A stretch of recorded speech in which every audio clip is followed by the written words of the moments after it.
So on Lara's modules, one very large undergraduate and a smaller postgraduate, the use of Copilot was part of their assessment. On my module, which was a fairly large postgraduate module, around sort of 80 students, I let them use it if they wanted to, but I left it optional to them. So they didn't have to use it as part of the module, it wasn't mandatory, but they were allowed to, and they were allowed to use it to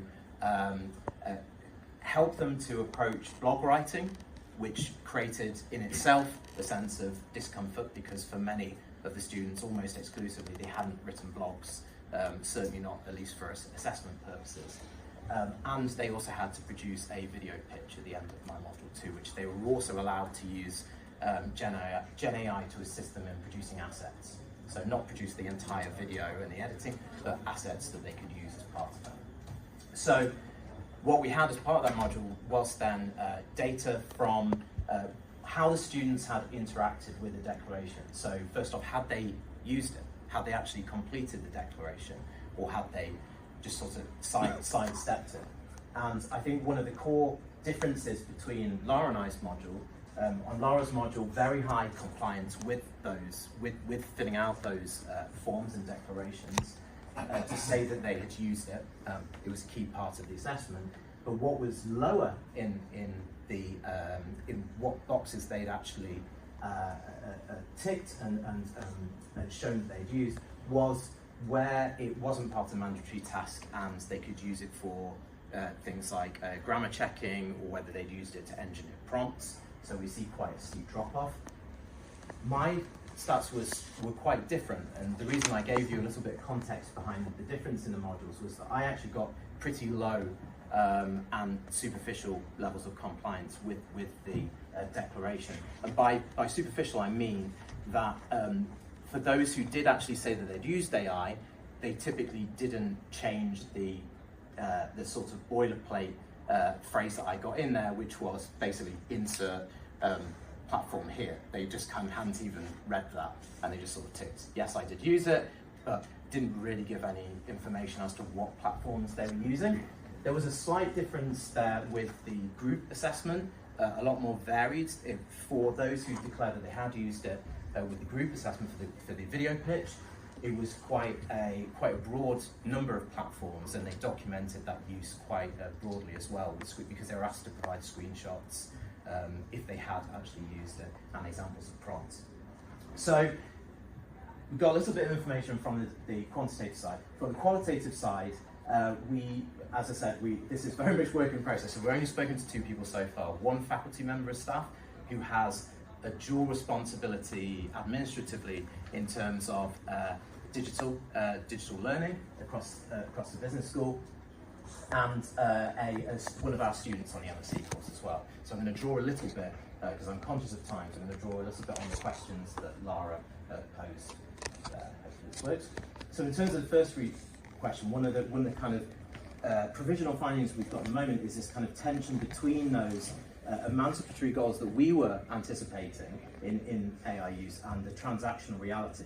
And I suppose what we mean by this was this kind of difference where in our kind of minds, it was about how can we encourage the students to really augment their experience through use of AI. So we kind of leave it to them to use it as part of the task, whether it was, well, one of the things I was imagining was I wanted to encourage my students to explore whether the use of agents might be useful, for example, for bouncing ideas off. Student, part-time student, it was 14 days before an assessment deadline. It was a written 2,000-word essay, plus a reflection, and I was using a chatbot, an LLM, to generate essay plans for me. Now, what I've done is I've uploaded all of my modules reading notes that I'd taken into Notebook LM, I think I was using for this. And I asked it for an essay plan. So I'd given it the essay title, number of words, and asked it an essay plan. So I got an essay plan.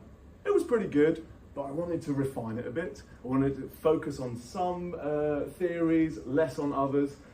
So I prompted again.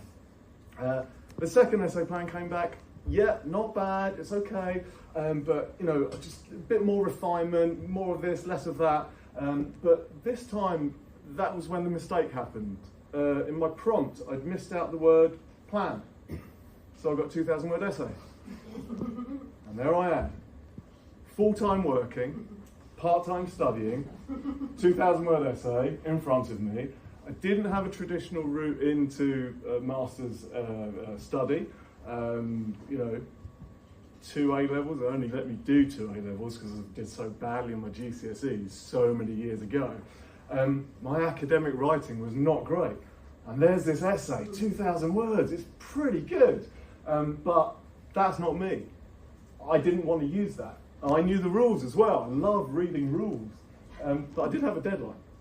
So, when I started thinking about this, I noticed this real absence of critical thought within discourse about students using generative AI. It's all about plagiarism, right? If you have any article about students and generative AI, it's all about plagiarism and cheating. And then when you start reading the research, there's a real absence of student voice. So many quantitative studies, but very little with student voice at their heart.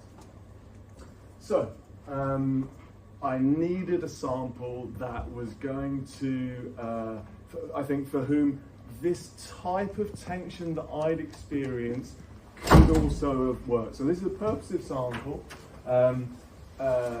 Like me, part-time student, UK business schools, employed in knowledge-based industries, I'm in finance, using text generative AI tools for studies and at work, okay, and that's important. All of this sample were using, and they were happy to say, we are using text generative tools. We're talking, you know, ChatGPT, Claude, Notebook LM, Gemini, all those sorts of things. And we had 10 participants. Now, much like Anne's study, we did not test a framework. We used it for sensitizing.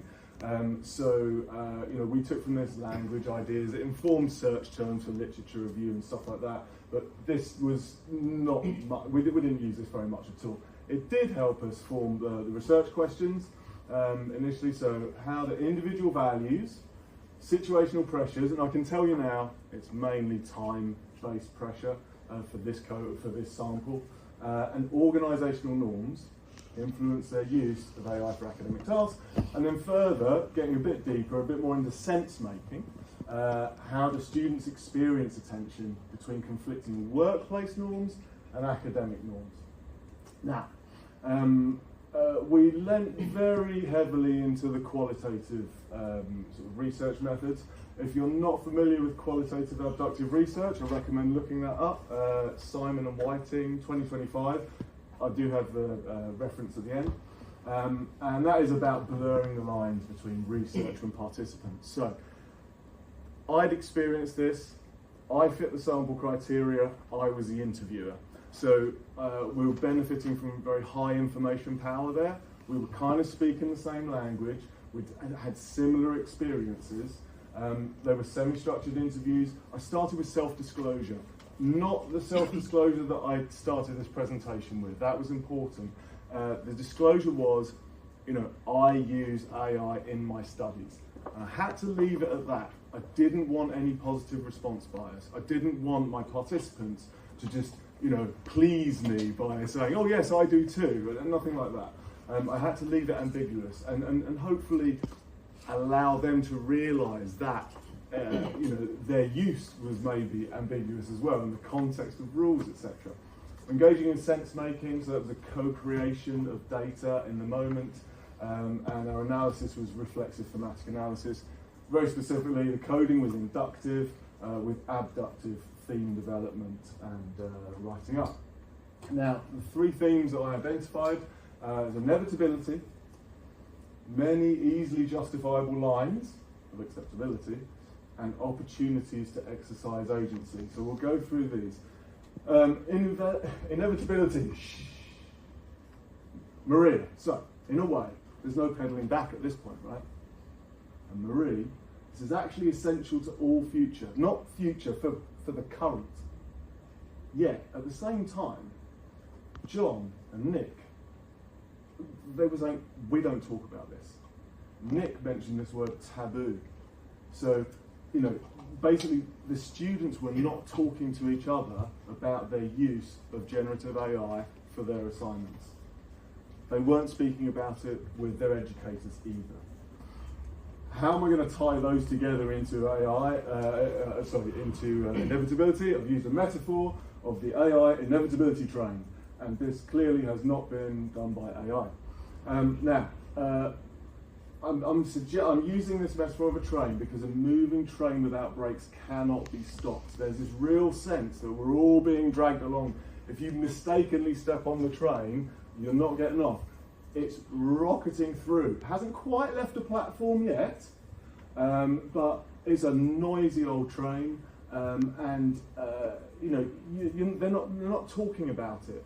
It's almost like if you feel your values are not going to be heard, or they're going to be disagreed with in some way, you're going to keep quiet.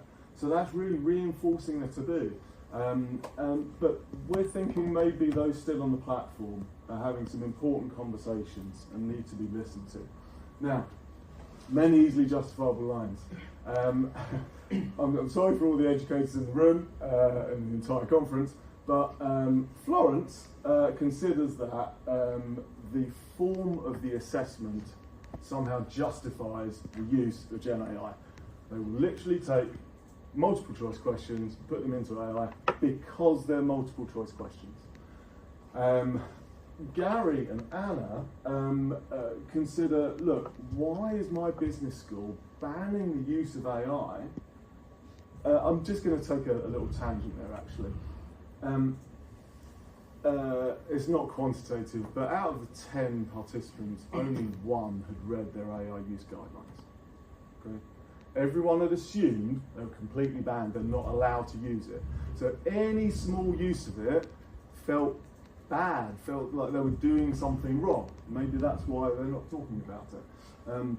But at the same time, they're saying, look, you see the value in this business school, why aren't you letting us engage with it? Whereas Sarah, very different track. So she cited her dyslexia, and also, when I was growing up, people had a lot more access to resources than I did. So Sarah was using AI in a way that she felt that she was trying to level a playing field that had not been level for her since childhood. Opportunities to exercise agency was a third theme.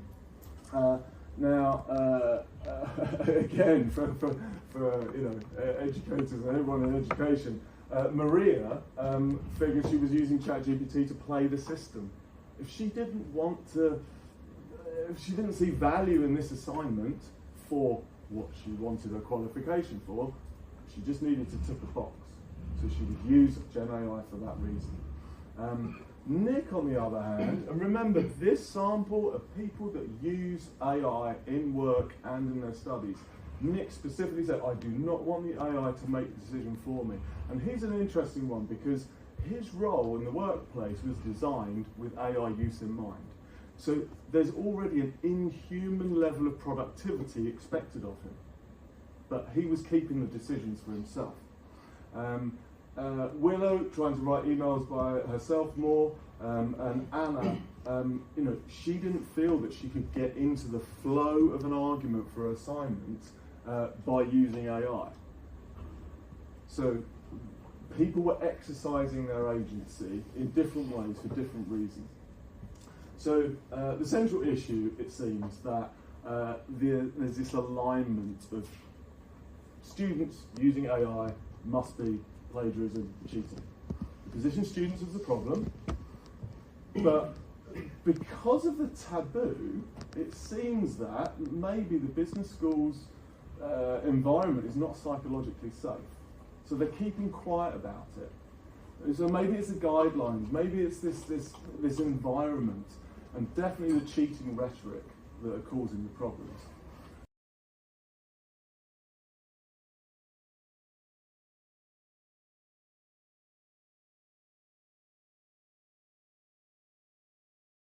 I taught similar seminars in two very different rooms. One was arranged in a traditional classroom format where the space almost positioned me as the person imparting knowledge. The other was organised into islands of tables, which immediately made different forms of interaction possible. I could move between groups, and students could move around the room and encounter different ways of approaching the same task. After the peer review, I began using the whiteboard more deliberately as a roadmap, so students who had fallen behind could look up and locate where we were. This made concrete something that's easy to forget in discussions of AI and online learning. We are our bodies, and our bodies matter. So I was getting really quite inspired by Leonard, and that's why I wanted to share this in a research project and in a research paper. There's 3 more to go. This is about feedback. So this is from a video that I produced about self-feedback. But what Leonardo was talking about was real-time adaptive feedback and that ability to adapt what you're saying to the feedback you get in the room. And I really like this one. I think you'll enjoy it too. He says, I was explaining a cost allocation step and saw several students looking down at their notes without writing. I paused the planned explanation and created a smaller worked example on the board using simpler numbers. A few students started nodding, and one asked a clarification question that helped me see exactly where the confusion had begun. Responsive teaching is often based on very small cues: silence, hesitation, facial expressions, the absence of note-taking. I could not have planned that example in advance because I only knew it was needed by being present in the room. So I'm finding what he's saying is really inspiring, and using both the techniques from the peer review and the toolkit as a way of really trying to clarify exactly why this in-person, being there in the room when it happens, is so important. 2 to go. So this picture is very special to me because this is one of my students that I taught right away from first year when I was program director, and now she works at RSM as an accountant, and her formation of her professional judgment and her professional identity was absolutely amazing to be at the sidelines of and witness. And this is her then talking to current students about her role and how she got where she got and how she made it there. And this is about professional judgment, which, if you remember on that Perry scale, is right at the top, and also about forming identity. And I will read you what Leonard said about this when he started to put this into the classroom. He said, the peer review, that's Anna and my peer review, helped me realise that I was sometimes presenting cost allocation as if the main task was to arrive at the technically correct method. And the more important lesson was that several methods could be defensible. In a later seminar, I told students that the question was not which answer is right, but which basis would you be prepared to justify and to whom? Some students seemed uncomfortable because they wanted the official answer, and I felt some discomfort too, because as a teacher, it's tempting to resolve uncertainty quickly. Staying with the trouble allowed the discussion to become richer. And it's that uncomfortable nature of professional judgment and professional identity which happens so wonderfully when we're in a room together. But it's the very last one that I think is the most important to me, and that's about psychological safety. So this is something that I do in my classrooms. It's a mental health check-in where students write their name on a back of the post-it note, and they get up and they stick it on to say where they are. And then those that are really struggling, I can follow up with later. But this kind of physical, putting yourself on a scale, is what my students really like. And I think you need that psychological safety being in a classroom. Also, whilst remembering that as academics and people that have got to where we got to, we probably enjoy being in a classroom. But for some of our students, it's not naturally a very safe place. And I'll almost finish, but what Leonard said.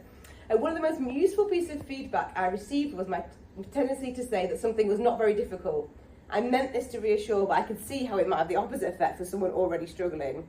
When I changed my language to, this can feel complex at first, but we'll work through it together, students seem more willing to ask clarification questions, especially on basic points they might have otherwise been too embarrassed to ask. It helped me to see psychological safety not as separate from technical teaching, but as one of the conditions that makes technical learning possible. So that's the fifth and the final area of these irreducible human encounters that mean human interactions are so important. And just to finish with, this is another one of my classrooms which got very impassioned. And those human emotions, the frustration, the irritation, the joy, the laughter, are all part of learning. And it's a journey that AI can't shortcut because it's the lived experience of encountering multiplicity. It's staying with discomfort that allows you to move up that scale of intellectual development. And you can move through professional judgment and have that trust with students. AI was there in the background, it was helping prepare for these moments, but in the classroom, it's that human-to-human contact that I think makes all the difference in terms of students reaching their potential.